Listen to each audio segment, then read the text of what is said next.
Hi, I'm Lauren. And I'm Matt. And this is Publish and Prosper, where publishing, e-commerce, and marketing collide.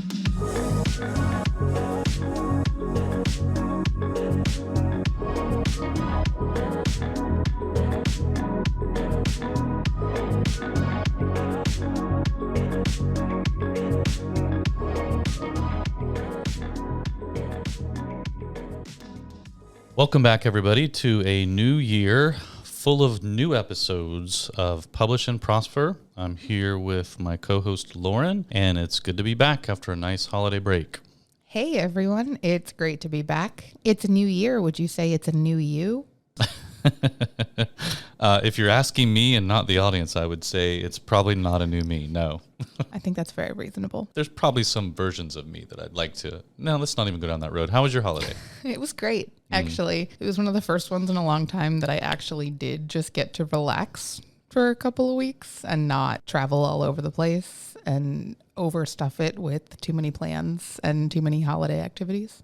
Yeah, we pretty much did the same. This year we didn't do any traveling, and it was nice. It was nice to just have time at home with the family, with the kids, catch up on some reading that I was terribly behind on, catch up on my episodes of The Office and some other stuff. So I had this ambitious list of projects that I wanted to work on, like fun projects, like home projects. Like I wanted to, refresh my bookcases a little bit. Alphabetize all your pop dolls. They're organized by fandom. Thank you very much. But I did actually, because I got a bunch of new ones, not for Christmas, but kind of coincidentally right before Christmas. So I need to find a new home for them. Those were my plans. That's what I was going to do. Instead, I played about 100 hours of Tears of the Kingdom and read 25 books. Wait, 25, the number 25 books, full books, not little scholastic 20-page readers. Technically, I read all 25 of those over the month of December, but considering that I was on holiday break for half of December, yeah, I read 25 books. Are you going to share what these books were? No. Okay, that's fair. Yep, okay. You're probably doing us all a favor. I did not read 25 books, but I did catch up on some reading, and I was happy to do that. So glad to hear it. It's nice to have that time. Yeah. I caught up on my TV shows, and I caught up on some of my favorite podcasts, besides this one, obviously. Did you listen to any podcasts while you were out? I did. Actually, one of my favorite podcasts, I was just a couple episodes behind, usually pretty on top with that one, but I was a couple episodes behind, so I finally caught up on that. They're actually doing I'm going to name drop this. We can cut it later if we want to. One of my favorite podcasts is Podcast The Ride. It's a theme park podcast. Yep. They are doing a January event thing where they're doing a section by section breakdown of Universal City Walk at Orlando. Oh, wow. Which they did a few years ago. They're all California based, so they did it a few years ago for the one at Universal Hollywood. Yeah. So now they're doing the one for Orlando, and it's right before we go to Orlando for Podfest. Oh, yeah. So I might not even do a theme park day while we're there, and I might just go walk around City Walk. After this whole ridiculous thing. So I was just kind of listening to these episodes, getting hype for that. I don't know if I can be in Orlando and not go to one of the Disney parks. I may actually lose my Florida resident sort of status if I don't do that. Actually, I'm not a Florida resident anymore. My Florida native status. Fair. If I'm in Orlando and I don't go to a Disney park, I might also self-destruct if I don't, but we'll see. Yeah, I've been thinking about that too. I've been going back and forth about that because I have... So for context, I guess we're going to Podfest Expo in January, at the end of January, which is in Orlando this year, every year. I don't know. Yeah. This year, at least, it's in Orlando. And both of us have been very clear on this podcast, are huge Disney nerds specifically. I have the day that we check out of the hotel for the conference, I actually have that night a reservation for one night for the Animal Kingdom Lodge, which I've never stayed at before. Yeah. So I'm just going to be there for one night, and then my flight is on Monday. I still haven't decided if I want to do a park day at Animal Kingdom that same day. It genuinely might be a week of decision. Animal Kingdom is my least favorite Disney park. There are a few things that we hit every time we're there. With a park hopper pass, we'll just go, and there's a couple of rides and things we do, and that's it, and then we're out. But I would absolutely love to stay in the lodge. Yeah. I don't know that I could even do a whole day at Animal Kingdom. I think I would find myself bored to tears. But I think that's why it's appealing right now, Because I just did, or in 2023, I went to every park but Animal Kingdom. That was the only one we didn't do. And then when I was there for Thanksgiving, we did Hollywood Studios one day and Epcot one day. Yeah. So, and I'm not really a Magic Kingdom girly. Like I'm not. Oh. Like it's other than like Haunted Mansion and Jungle Cruise. Other than that, like, What did you think about some of the new additions to the Jungle Cruise? Did you get to see those yet?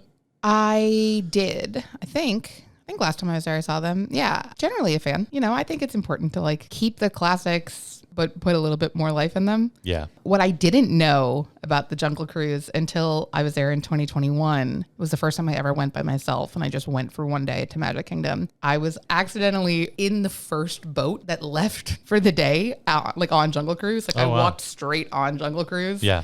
And it was delightful. I had so much fun. But I'd never been there for the holidays before, and I didn't know that they did Jingle Cruise for the holidays. That's the best. It was really cute. Yeah. It was really cute. I love the Jungle Cruise, though. I love the bad puns. It gets me every time. So just a couple months ago, we were, God, wasn't even that long ago, was it? November. It was November. It was really not that long ago. November, Jen and I were there for Jingle Cruise and all the other stuff. Yeah. Okay. You can tell how far we've gotten along in 2024. All right. So before we lose our very last listener, just because we're going to talk about Disney all day, let's move on to today's topic, which is print on demand. Print on demand. And what the hell is print on demand? That's a great question. That's also not the way Matt usually phrases that question. This is a family show, so I rephrased it. We have not yet crossed that line. No, we won't. Let's try to answer that question instead of just dissecting the parts of it. So What is print on demand? Print on demand is pretty much the process of printing things as they are needed. And so it uses a different type of printing process in many cases, depending on the items that you're printing. So you can use print on demand for coffee mugs, t-shirts. In our case, we're going to be talking about books, obviously, but almost anything can be printed on demand these days for the most part. But it generally, again, as the name implies, refers to the practice of not having to house inventory because an item is printed or created on demand when the order is placed and then fulfilled and shipped at that point. So yeah, textbook definition, it is just like its namesake. Something is printed or created on demand. Yeah, it's always kind of the easy go-to answer for that one. It's pretty much exactly what it says on the tin. I don't know how to elaborate further without getting in enormous depth about it. Print on demand, sometimes referred to as POD. Yes, often referred to as POD. Sorry, I should have stated that. We will use POD quite often, so important to know that when we say POD, we are talking about print on demand. Yep. And definitely not just us. There are plenty of other POD companies out there that you might not even realize are POD companies like Printful or Printify, Redbubble, Society6, TeePublic, places like that. You know, if you're ordering merch for your favorite podcast and they have a TeePublic store, like those shirts are being printed on demand. There isn't an inventory somewhere that is stocking 100 different shirts in different sizes, just waiting for someone to order them. And in fact, I think you'll find if you pay close enough attention, these days, most things you're ordering, off of Instagram or from your favorite podcasters or authors or even bands, like most of the time now, it's often being done print on demand style so that these entities don't have to carry inventory, which is costly. And that also means when you're carrying inventory, you've put a lot of money out up front to have all of that stuff printed and created and then stored until somebody actually buys it. Whereas with print on demand, you're not putting any money out front, really. You're not front loading a bunch of inventory into a fulfillment warehouse. It's being created as it's ordered. I think a lot of people don't realize just how often they may be getting print on demand merchandise. Matt just ran through a lot of the reasons that print on demand is so popular. Oh, episode over. Oh, yeah, we're done. Have a good day. Have a great day, everyone. Have so much fun. But before we dive a little deeper into those reasons, just quickly, what is the alternative to print on demand? I guess specifically when we're talking about books and we're talking about book publishing, Lulu is a book publishing print on demand company. The alternative to that would be offset printing. And those are the print machines that most people probably picture in their head when you think about a book being printed, or so many movies have some B-reel in it of newspapers being printed and they come off these long conveyor belts. And it's very similar, yeah. So offset printing often utilizes plates and inks and all these different types of things that many people consider outdated and are definitely not very environmentally friendly. Whereas print on demand, totally digitized, different type of print machines being used in most cases, or printers, and a lot more environmentally friendly for multiple different reasons. But yeah, the alternative is offset printing. So typically if you're doing a book, it's either going to be printed on demand or it's going to be an offset print. If it's offset, it means you're buying a bunch of copies up front, or your publisher is, because offset printing is not like print on demand. You cannot run those machines to print one book at a time. They have to print thousands at a time. Yeah, and in case that wasn't clear, in case we didn't already make it clear, I honestly can't remember if we did or not. Print on demand, at least with a company like Lulu, the minimum number of books that we print is one. So you can get just one single copy. And that is probably one of the key differences between print on demand book printing and offset printing, is that, you wouldn't do the whole process. You couldn't do the whole process of offset printing for one single copy of a book. That's right. But you can with print on demand. Yeah. I would imagine there's an offset printer out there that would do it for you, but they'd still charge you thousands of dollars. Yeah.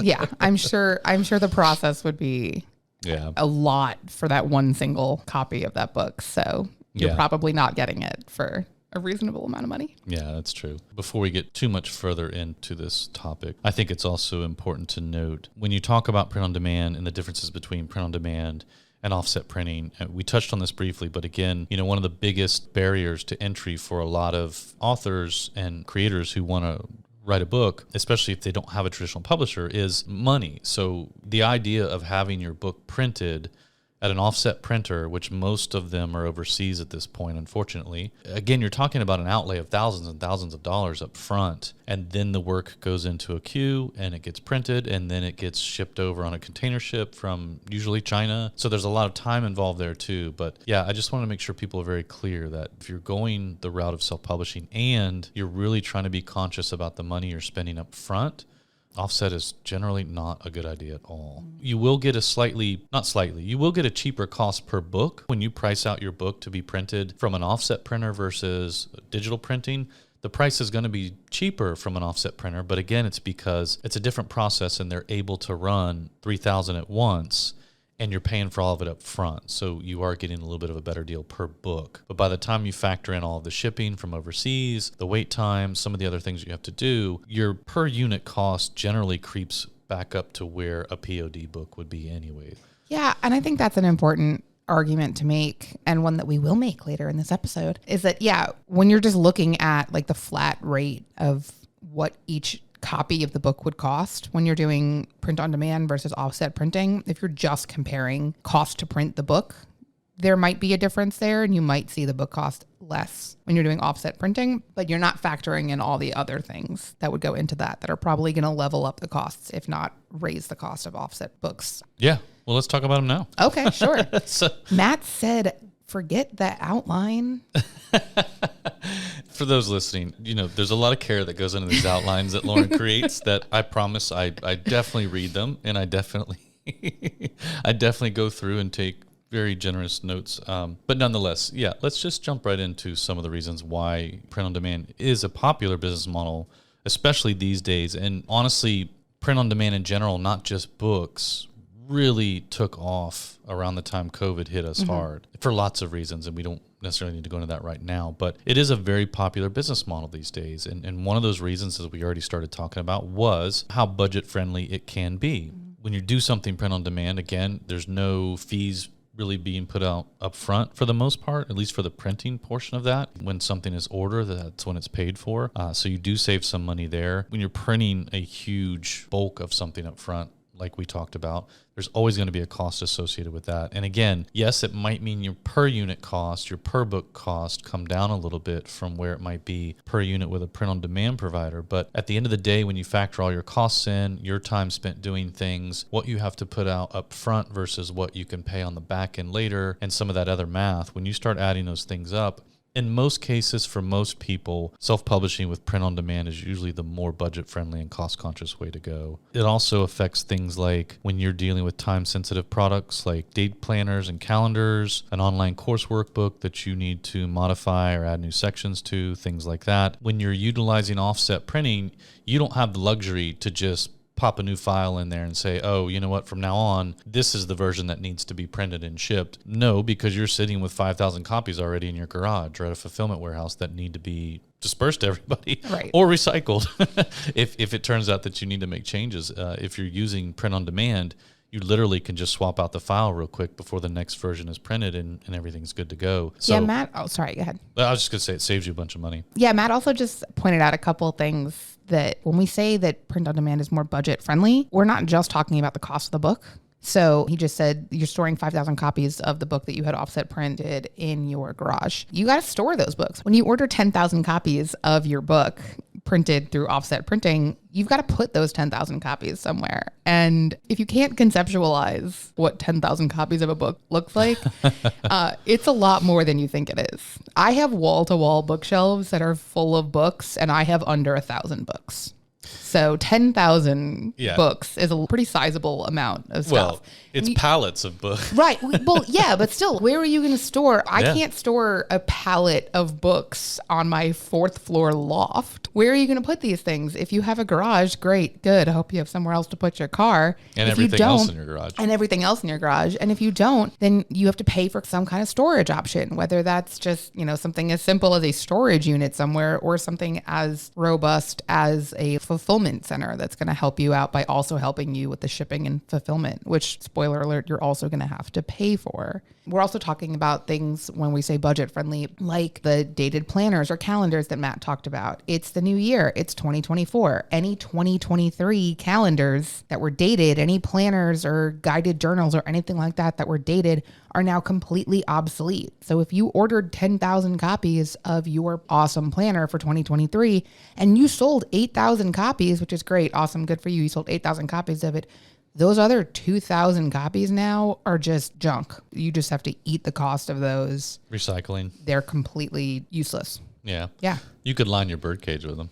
You could also not have a bird. Oh, well, that's an option. I'm sure. terrified of birds. So learn something new every day. Actually, so I feel like that's information I should not have given. Yeah, I was going to say, for everybody listening, for holiday this year, if you want to send Lauren a gift, send her a bird, a real live bird. Oh, no. Yeah, you're definitely in trouble with that one. I'm already trying to think of how I can get a bird into the office here. Yeah. So. I feel like I've been holding on to that one for so long, and it just you messed up. You messed up. You can edit it out all you want to, but I've already locked it into memory. It's fine. Mm-hmm. It's fine. Okay. Moving along. So, budget friendly, and we've already started touching on this one. We'll go into the next one, which is inventory.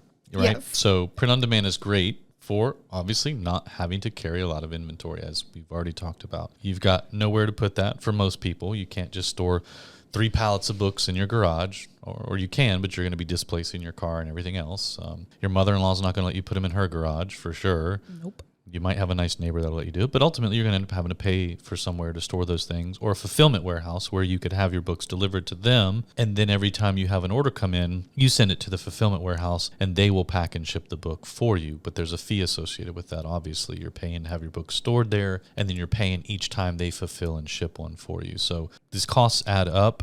When you talk about the difference between print on demand and offset printing and the ancillary costs that come along with it, or parallel costs like storage and fulfillment and shipping and all those things, the math usually works out to be in your favor to use print on demand. And inventory is just another example of that, not having to store all of that inventory somewhere in your garage, or in Lauren's case, up in the loft where she keeps all her pop dolls, which means those have to get boxed up and put somewhere, and that's a tragedy.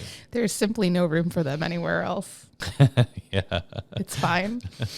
But no, I mean, great point, honestly. And also the point of when you only have a few copies on hand, which you should. We always recommend that you should have some copies on hand. But there's a difference between ordering 50 copies of your book to keep on hand and ordering 5,000 copies of your book to keep on hand. But if you want to make any changes at any point, not just me saying that your book becomes obsolete when the clock strikes midnight on New Year's Eve, but just little things like, I want to update the content of this chapter, or I want to replace the word Twitter with the letter X.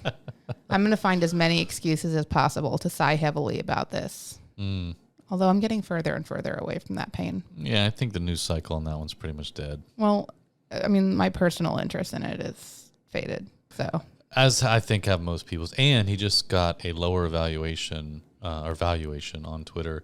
I think the running theory is that he's trying to get the valuation so low that he can buy all of that back for himself. And then we think maybe he'll change the name back to Twitter and then start over again. Or, who knows. But anyways, we don't care. Well, the point is that if you so choose to make updates like that to your book, if you have thousands of copies on hand, it's a lot harder to make those updates unless you want to get a little whiteout and handwrite every single change that you want to make in every single copy of the book, which also, please don't do that. Just don't do that. Yeah. But yeah, you know what? No matter what you want to do with your book, it's easier to do it when you have quickly editable copies that you can just update the interior file and order new copies. And or have your customers order copies that as soon as the next order that they place comes through, it has the correct updated file. Yeah. So, again, using print on demand, things tend to be a little more budget friendly for you. There is that lack of inventory that you have to carry, which is not only a budget friendly benefit, but it is also a convenience, not having to have packing and shipping parties in your garage every Friday with friends and family and things like that. And then I think one of the other main things that make it such a popular business model is this concept of, everybody's really trying to be a little more environmentally friendly where they can be. And print on demand is verifiably a more environmentally friendly way to print and fulfill books. Yeah. And not just in the ways that we've mentioned so far. I mean, obviously in the ideas of like, if you're only printing products on demand, you don't have that leftover waste at the end. Like you don't have thousands of copies of books potentially that have to get pulped or recycled or whatever the case may be. So you're eliminating wasted materials and wasted products and stuff like that. Also in all the other ways that large offset print and fulfillment will have an impact on the environment. Everything like production of those big orders, shipping them. If they're coming internationally, they have to be shipped internationally, all kind of things like that.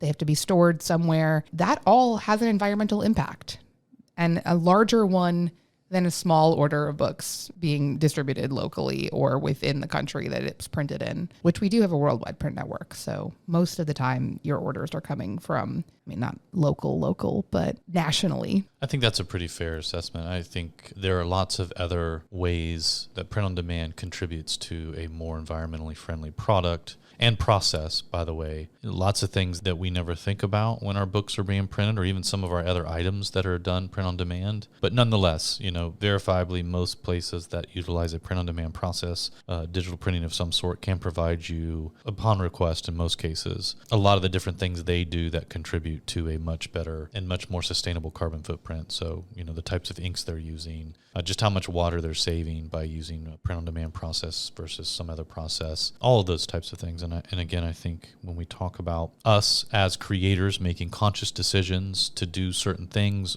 in certain processes, we really should think about that. And where it is an option, where it's affordable and it's an option for us, we should try to utilize those processes as best as possible. So yeah, absolutely. Yeah.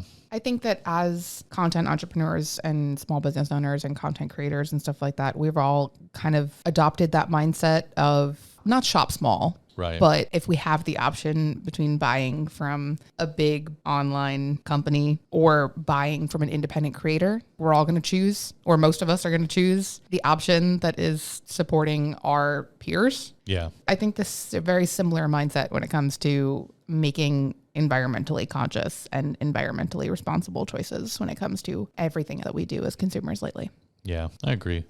I'd like to just kind of roll into some of the common questions we get about the print-on-demand process and just print-on-demand in general. All of the events we go to throughout the year, we get a lot of questions about that. We get email questions. Even over the break, I had a few questions emailed to me of some authors I'm working with around just what they could and could not do with print-on-demand technology for their books, things like that. Let's jump into some of the questions that we get fairly regularly. What are some of the ones that you get? Okay, well, from my years as a social media manager, number one question that we got all the time, where's my book? Why does it take so long for me to get my book? I ordered it 3 days ago. Where is it? I knew it. Yep. Yeah. So where is it? Where's my book? Well, the answer to that is offset printing, where they have to run thousands of copies at once. It's a slightly faster process, obviously. When you're doing print on demand and you can literally print one book, one copy of a book, one copy of another book, one copy of another book, one massive roll of paper that's loaded onto one of these printers at one of these facilities, they might print 5,000 different books off of that roll, anywhere from 1 to 5 or 10 copies. It's a bit of a different process. It does take a little bit longer. And the process of creating a book itself is not a 20-minute process. Mm-hmm.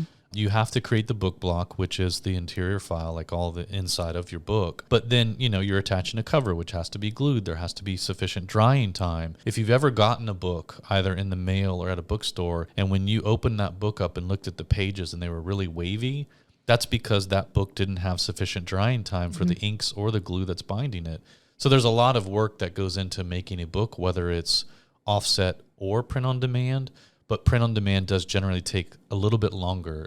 You might run 3,000 books offset in a matter of hours and then glue them up, attach the covers, and have that whole order done in maybe 1 to 2 days. Print on demand, standard paperback might take 2 to 3 days, but I think we crank them out probably in 48 hours roughly, part on average. And a hardcover book, because the cover process is a little more intricate and involved and takes a little more glue and things like that, you're talking anywhere from 3 to 4 days production time to create that book. So yeah, it does take a slight bit longer to do that. I think the other part of that question about where is my book, why does it take so long to get it, more often than not is less about the production time to create that book and more about the carrier time for it to be shipped. Yeah, there's a difference between the production time and the fulfillment time. Yeah, I mean, we've all been trained by the giant to expect everything we order to show up on our doorstep tomorrow, which they're not even hitting those timelines anymore, by the way. But we've all just come to expect that. When we order something, we want to open our door the next day and there it is. And that's just not the reality of the world we live in. For most of you, you've probably seen this. We're recording this in January of 2024, but I can tell you coming off the last 6 months and the holidays, nothing has showed up on time. Mm-hmm. And in fact, tracking has completely broken down for most of these carriers. Oh, I've given up on on package tracking. I don't bother anymore. It's insane. It's absolutely insane. So, again, where's my book? That question is extremely common, but it's not always just about print on demand. Print on demand will take an extra day or two to print your book, yes. But, in the grand scheme of things, that's nothing when you think about what you're saving, who you're supporting, and the overall scheme of what you're contributing to. So more often than not, it's a carrier thing, which obviously the printers don't have any control over that. Yep, definitely true. I also want to circle back on the production process of it. Matt and I were both lucky enough last year to get to tour one of our print facilities, and it was so cool. It was so cool. Yeah. As a lifelong book nerd, I just walked around like jaw on the floor the entire time. It was so cool to get to see it. And we are, of course, fully aware that we cannot invite every single customer and person that we meet at conferences or anything like that to tour these facilities too. So instead, we made a video. That's right. Our incredibly awesome in-house videographer made a video called The Life of a Book, which I will link in the show notes. You can find it on Lulu's YouTube channel, that shows the behind the scenes production of a book being made. And it's such a cool process, but it's really such an intricate process, which I don't think a lot of people realize. I know I didn't realize how hands-on it was. I didn't realize how much of the process was done by people. Of course, there are tons of machines involved in the process. It's not like there's anyone hand binding books at major print facilities right now, but there are still people involved every step of the way in the print on demand book production process. That's a great thing. I think that's a benefit of the process. I think that's one of the things that adds to the quality, adds to the value, adds to the final product of it, but it does add to the timeline as well. It's not something that can run overnight because the entire thing is happening completely automated. At some point during the process, someone has to put their hands on the book. I love that too. I love the idea that there's a human being that is shepherding that book through its process and making sure that it's hitting all of its checkpoints and quality control checkpoints. There is a slight downside to that too. I mean, obviously, when there is a human involved, there is the potential for human error. And it does happen sometimes, especially with print on demand. It's more noticeable when it does happen with print on demand, usually easier to catch. When you talk about offset printing, again, imagine you're running a massive roll of paper and printing 3,000 books at once. Chances are, if there's a mistake on one book, there's a mistake on all 3,000. files in it. So that's a big mistake to fix. Whereas with print on demand, because of the process and the way things are done, and even if there is a human error, a mistake that's caused by a human there versus the machine or something else, it's much easier to correct that and just reprint that one book or catch that mistake when it's being made. I like the idea that there is a lot of human involvement, a lot of human touch that goes into these books being created. Again, the video Lauren referenced, take a look at that video and just see how many times there's a human involved in the process. Yeah. And we can say, based on our experience in Lulu printing millions and millions of books every single year, the amount of mistakes that happen are extremely low, very small. And part of that is because in our print facilities, we do have human beings that are in there that actually love books and they love the printing process. So this isn't just another job to most of them, and they are paying very close attention to everything that comes off that printing press. Yeah, which is also something that was really cool about the experience of being there, was seeing people that this wasn't their like part-time job over the summer. It was people that had been there for years and were actually invested in the process and actually cared very much about the products that they were making, which is nice because I know that on this end, we care very much. Like not all, a lot of us are book nerds, including me and Matt. For sure. And I know from being on the other side of working at a bookstore and being on the like bookseller part of it, most of the people that are working to sell your books are book people. So it's nice to know that in the middle of that process too are people that care very deeply about the product that they're making. Yeah, I agree. Which is not always the case in a lot of other processes or products. No, it's not. Yeah.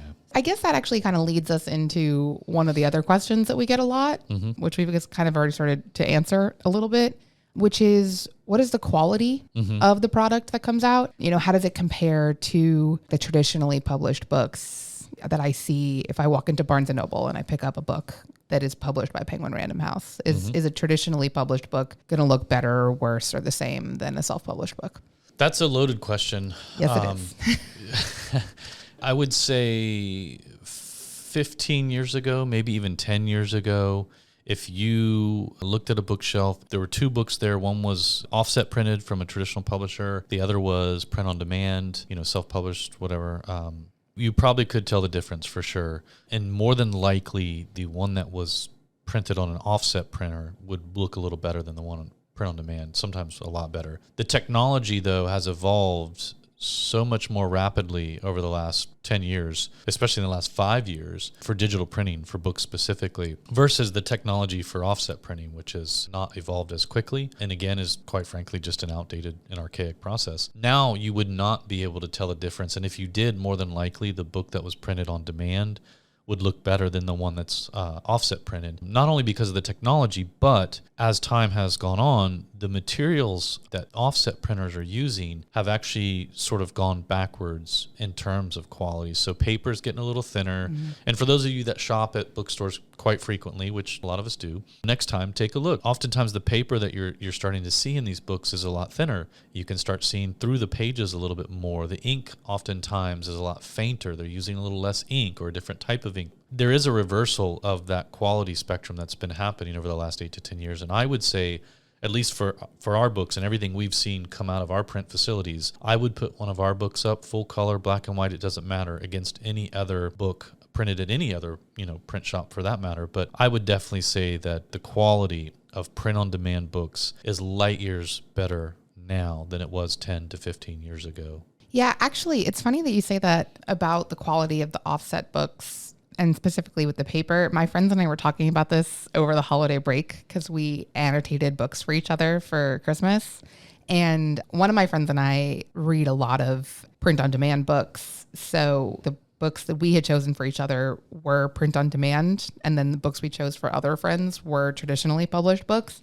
And we both commented on the fact that the print on demand books that we had annotated and highlighted, you couldn't see the highlight through the pages. So you could write on one side of the page. And then when you turned to the page, you couldn't see any of the notes behind it. And then on the traditionally published ones, with the same highlighter, the same pen, we were seeing that bleed on the back of the page and realizing these print on demand ones are actually a little bit higher quality paper. It's a little bit heavier paper. So I was just having this conversation in the real world, although I don't know if we would necessarily call it the real world, that my friends and I had a lengthy conversation about annotating books and paper weight. I feel like I'm being baited into something here, and I'm going to steer clear of that because Normally, I'd probably make a comment That's about fine. the world that you and your friends inhabit, but I'm going to steer clear of that. I surround myself by book people. Nothing wrong with that at all.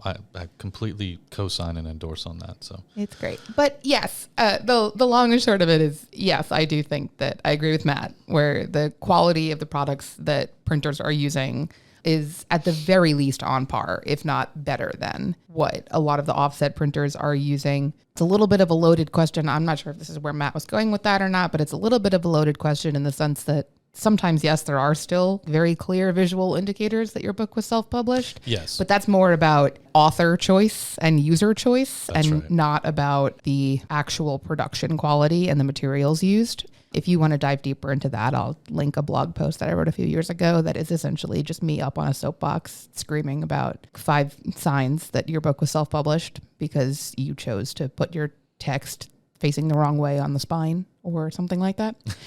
But those are definitely going to be like personal production choices and not actual product production choices. Well, personal design choices, yes, really. great. Yes. So quality, we're talking about the actual production quality. Aside from your own design choices, your own editing or lack of editing, we're not talking about the design and content. We're talking about the production, the quality of the book itself. Yes. The other stuff, again, as Lauren just said, that's all personal choice. As the creator, you either chose to work with an editor or you didn't. Right. And, spoiler alert, you should. Please. Design-wise, again, we've absolutely seen people with their titles upside down on the spine or no text on the spine, which obviously doesn't look great on a bookshelf. There are design and content things that obviously our production facilities can't control. That's not their job. We would never do that. We would never touch the content. But the book will look good from a quality standpoint. It won't fall apart when you open it. The spine won't crack in half the first time you open it. The colors will be visually pleasing. Yeah, we just can't control that content. So, which is why, honestly, we try to tell everybody, make sure you get a proof copy of your book before you hit that publish button or distribution button, or before you load it to your website for sale to the general public. Get a proof copy. Absolutely. You've got to know what that book looks like before you release it into the world. Which is one of the benefits of print on demand, because you can order one single copy of your book before you publish it officially, before you start selling copies to all of your fans. Make sure that you order one single copy for yourself and just make sure everything looks good. Yep. I think we got time for one more of the most common questions, and it's the one that we hear a lot at events.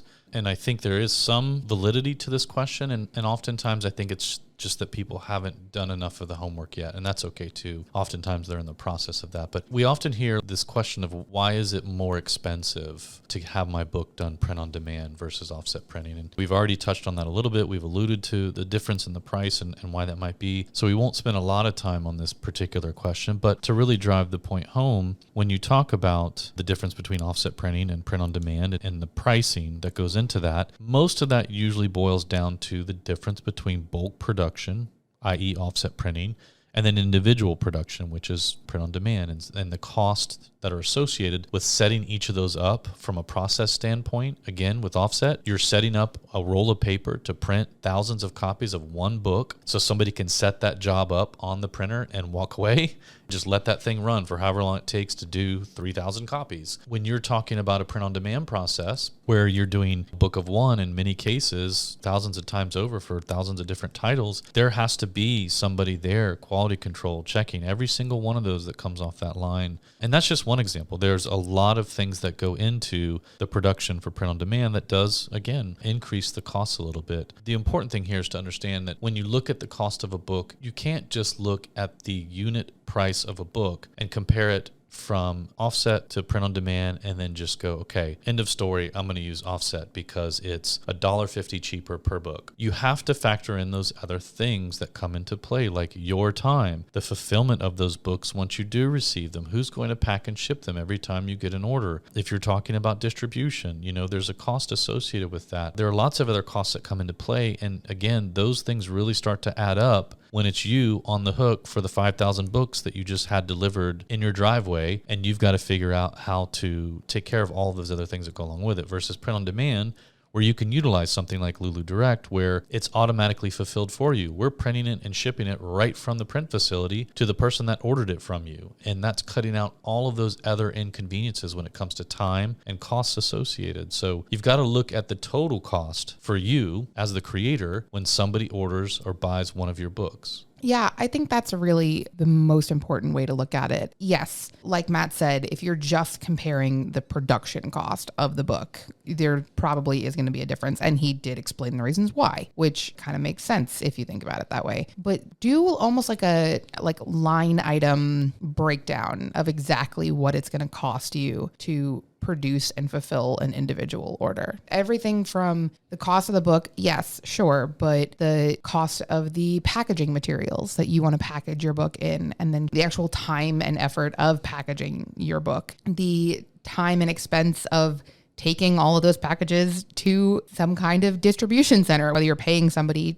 at a fulfillment warehouse, like we talked about, where they're storing your books and you're paying them to fulfill the orders for you, or something where, you're just bribing your friends with beer and pizza every Friday night to help you pack up a bunch of books. And then Saturday morning, you're loading them into your car and driving them to the post office and having those all shipped out from there. All of that costs money. All of that costs time. If you are an entrepreneur, if you're a small business owner, if you're a content creator, if you're a person, your time is valuable. Your time has a cost associated to it. And how much of it are you willing to spend on something that could be automated? Yeah. When we talk about print on demand, when we talk about using a direct sales model like Lulu Direct or something like that, all of those steps are automated. You don't have to do any of those things. You don't have to fulfill your own orders. You don't have to package them up. You don't have to handle the shipping. You don't have to worry about what happens if a customer reaches out to you and says like, oh no, USPS, sorry, I'm not going to throw the post office under the bus. UPS threw it into a puddle instead of putting it in my mailbox like they were supposed to. And now my book is ruined. And it's not on you to worry about replacing that at that point. All of these things that, maybe you saved $1.50 per book by getting offset printing. But I think all of those things add up to well more than $1.50. Absolutely. And again, the most important, I think, takeaway here is that time is the one thing you can't get back. It's the one thing you can't just make more of. Yes, every day we each get another 24 hours, although that's not guaranteed to you. But at the end of the day, time is your most precious and important sort of asset, commodity, however you want to look at it. And so time spent packing and shipping orders when you don't have to do that, you could use that time to be creating more stuff or spending time with family or friends or your dogs, or in Lauren's case, her cats and her pop dolls. And in my case, my kids or Disney World or wherever else. I mean, I would much rather be able to spend that time doing anything other than packing and shipping books. Period. Nobody wants to deal with the post office. I'll throw them under the bus. Nobody wants to deal with your local pack and ship center. Although the guy at mine is very friendly, I don't want to spend every day in there. True. Time is the one thing that we really should value a little more. And to me, let's just say the cost is an extra $1.50 for print on demand, but that's also going to get me some automated fulfillment. Fine, sign me up. My time is more valuable than that. So absolutely. I think it's also important to remember that cost isn't always just money or time. I mean, I know I just made the comparison that your time is valuable, but let's say you're attempting to go the cheaper route, or what you consider the cheaper route. So you bulk ordered a bunch of books and you're using some cheap, barely padded mailers and the lowest shipping cost possible. And you're doing everything as cheap as you can, and you get a product out to your customer and they get a low quality book that has some errors in it that were production errors because they were offset printed. And it's very probable that if you're offset printing, some of your books will come in not perfect condition. Oh, absolutely. And you might not catch that right away, and you might put it in an envelope and it gets banged up in the shipping and delivering process. And so it's even worse shape, and your customer saved a few bucks on the shipping and you saved a few bucks on the production, but at the end of the day, that customer's never going to order from you again. Or the money you saved just gets eaten up because they turn around and want to return the book to you and you have to send them a new one. But yeah, I agree 100%. Yeah. Think about what you're spending that's more than just the actual print price of the book. Your brand. I mean, essentially, protecting your brand. If your brand starts to get associated with crappy quality print books or things like that, then that's on you. It's not on the printer, because that's not how your customer, your reader is going to look at it. They're going to look at it as that's your brand. It's just cheap, crappy printed books. So. Yeah. And I can't speak for all consumers in the world, but I can speak for a good number of us when I say, like, we remember when you order something from somebody and you're disappointed by the quality of what you got, you don't forget. Absolutely. You don't forget that. Well, it's in there. All right. Well, welcome back to Publish and Prosper, everybody. Thank you so much for joining us for our first episode of 2024. And we look forward to a bunch of new episodes in the coming weeks and months. To learn more about this episode, check out the show notes on publishprosperpodcast.com. Publish and Prosper is brought to you by Lulu.com. To hear more episodes like this one, please like and subscribe wherever you listen. Thanks for tuning in.